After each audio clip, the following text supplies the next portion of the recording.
Hey, you two. So first of all, share what you said about if something happens to your family and that you would be worried about not making it there in time. I hadn't considered that perspective or that scenario. So that's true. That definitely makes it harder. But I think in the end, I wouldn't change what I said. I think, although I mean, it might change depending on how old my parents get. But I think, I think at this point in time, I just kind of hope that that situation doesn't happen. And if it does happen, I don't know if I would blame myself because it's just pure unfortunate. And I hope to do a good enough job to show my parents that I love them, like in general. So yeah. Um, okay. So, to you, Alex, you were saying, um, that you essentially commenting on. I was saying you don't have to be 100%. I mean, it's the whole thing with consistency. Um, what I was trying to get at is that it's yes, your goal is to go 100%. You're right. I totally agree with that. But I think what I was trying to say is that you cannot be perfect, and it's like if you want to be consistent, at least you have to cut losses most of the time. And I think that's what I meant with you can't really expect yourself to be 100% of the time because there's situations you can control, and you're not perfect. As I said, we're fucking human. Like, we can't just program ourselves to be a certain way and be like that instantly. I think if we do have any way of controlling who we are and so on, I think that control comes over repeated conscious thoughts and decisions about what you want to do in life and who you want to be.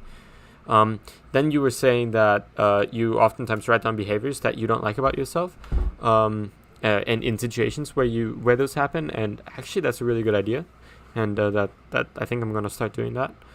Although it's hard to implement just like in regular life, so maybe I don't know how I would implement that, so maybe it won't really go through. But I do want to implement it.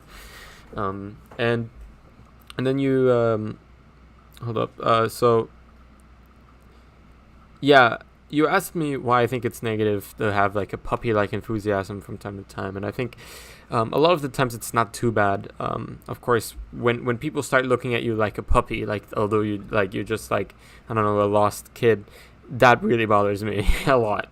And a lot of the times that's what ends up happening. If you're too enthusiastic about something, if in a certain way, like there's not enthusiasm can be expressed in many ways, but I think the way that I'm used to showing enthusiasm is in a very like childish, like curiosity kind of way. It's like, oh my god, let's see what the flowers taste like, and I think that's kind of how it comes across to people. But for me, I think it's really actually a mature way of looking at life. But I think people don't really get that, or I don't come across like that, and I need to do a better job of that maybe. So I act like this when I don't really understand what's going on, I think, and there's a lot other situations where I think I act like this, but the last time that I do remember acting like that, it was more like I didn't really have a grasp on how the social dynamics are working out and where I kind of fit in, and so then I just kind of defaulted to being really enthusiastic, because nobody's gonna hate on somebody being super enthusiastic about something, just to be accepted, I think, and so a lot of it just is like. The way I guess I would like to change that would be maybe be enthusiastic about it, but not so openly, but be more like being more intrigued by something instead of I don't know, being heads over heel over something. It's hard to describe that one, but you know what I mean. Think that comes across well. And then Shreya, you were also saying some things about your identity and so on, and it's always it's funny, but we never really talked about identity ourselves, so I thought it was nice to listen to what you had to say about that, although I don't really have a response to it. I just thought it was nice. So yeah, god, we're gonna have to continue a question now, so I didn't prepare this. I didn't think far ahead enough as usual. What could we talk about? Well, shit. Yeah, I have no idea. Jesus. What could we talk about? What could we talk about? I guess